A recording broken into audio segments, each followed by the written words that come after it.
Bhogapuram international ఎయిర్పోర్ట్లో తొలి విమానం ల్యాండ్ అయింది. ట్రయల్ రన్లో భాగంగా అల్లూరు సీతారామరాజు అంతర్జాతీయ విమానాశ్రయంలో ఫస్ట్ ఫ్లైట్ ల్యాండ్ అయింది. ఇది ఎయిర్ ఇండియా నడిపే ప్రత్యేక విమాన సర్వీస్ మాత్రమే కాదు, కమర్షియల్ వ్యాలిడేషన్ కూడా కావడంతో గ్రాండ్ వెల్కమ్ చెప్పారు.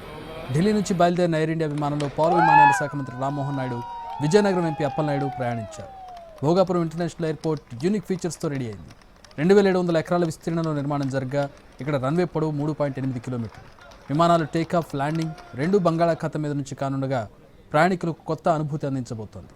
ప్రపంచంలోని అతిపెద్ద విమానాలైన ఎయిర్బస్ A380, బోయింగ్ 478 లాంటి భారీ విమానాలు, వైడ్ బాడీ విమానాలు కూడా ఇక్కడ సులభంగా ల్యాండ్ అయ్యేలా ప్రత్యేకంగా ఎయిర్పోర్ట్ను నిర్మించాయి. 300 విమానాలు దిగడానికి విమానాశ్రయంలో సదుపాయాలున్నాయి. భోగాపురం ఎయిర్పోర్ట్ టెర్మినల్ను వినూత్నంగా నిర్మించారు. ఎగిరే చేపల రూపురేఖలు యూనిక్ డిజైన్ను తలపిస్తున్నాయి. ప్రపంచంలో ఇప్పటి వరకు ఏ విమానాశ్రయానికి ఇలాంటి డిజైన్ను వినియోగించలేదు. ప్రకృతి నుంచి ప్రేరణ పొంది ఈ డిజైన్ రూపొందించారు. భోగాపురం ఎయిర్పోర్ట్కు అంతర్జాతీయ స్థాయిలో ప్రత్యేక గుర్తింపును తీసుకొచ్చే అవకాశం ఉంది.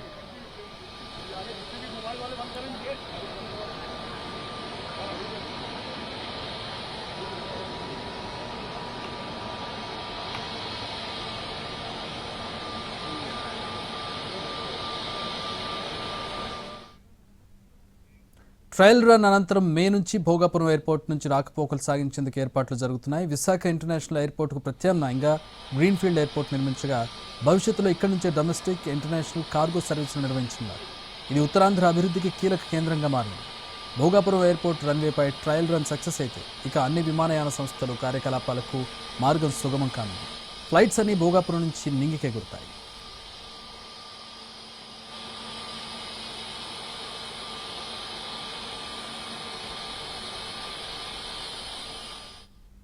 ఉత్తరాంధ్రకు భోగాపురం ఎయిర్పోర్ట్ గేమ్ చేంజర్ అని అభిప్రాయపడ్డారు కేంద్ర మంత్రి రామ్మోహన్ నాయుడు. ఎయిర్పోర్ట్తో కనెక్టివిటీ పెరగడంతో పాటు రియల్ ఎస్టేట్, కార్గో సర్వీస్, ఉద్యోగ ఉపాధి కల్పన పెద్ద ఎత్తున జరుగుతుందన్నారు. వ్యవసాయానికి అనుసంధానం చేస్తూ ఉత్పత్తులను ప్రపంచానికి పరిచయం చేయొచ్చన్నారు.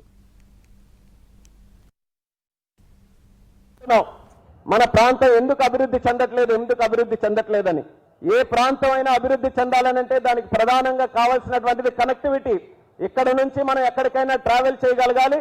ప్రపంచంలో ఉన్న ఏ వ్యక్తి అయినా సరే అక్కడి నుంచి మన ప్రాంతానికి రాగలగాలి.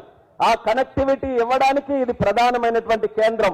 ఎయిర్పోర్ట్ తో మనకి ఇంటర్నేషనల్ కనెక్టివిటీ కూడా పెరుగుతుంది. ఎయిర్పోర్ట్ తో రియల్ ఎస్టేట్ పెరుగుతుంది. ఎయిర్పోర్ట్ తో ట్రేడ్, కార్గో పెరుగుతుంది. ఎయిర్పోర్ట్ తో అనేక డిపార్ట్మెంట్స్ వచ్చిన తర్వాత జాబ్ క్రియేషన్ పెరుగుతుంది.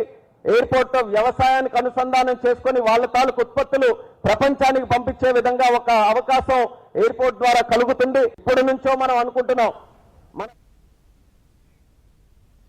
భోగాపురం ఎయిర్పోర్ట్ ఏపీకే కాకుండా ఇతర రాష్ట్రాలకు కూడా అందుబాటులో ఉంటుందన్నారు ఎంపీ భరత్. దేశంలోనే ఇది బెస్ట్ ఎయిర్పోర్ట్ అన్నారు. And Bhogapuram international airport Visakhapatnam, Srikakulam, విజయనగరమే కాకుండా ఇతర రాష్ట్రాలకు కూడా, ఛత్తీస్గఢ్, ఒడిశాకు కూడా చాలా అందుబాటులో రాబోతున్నాయి.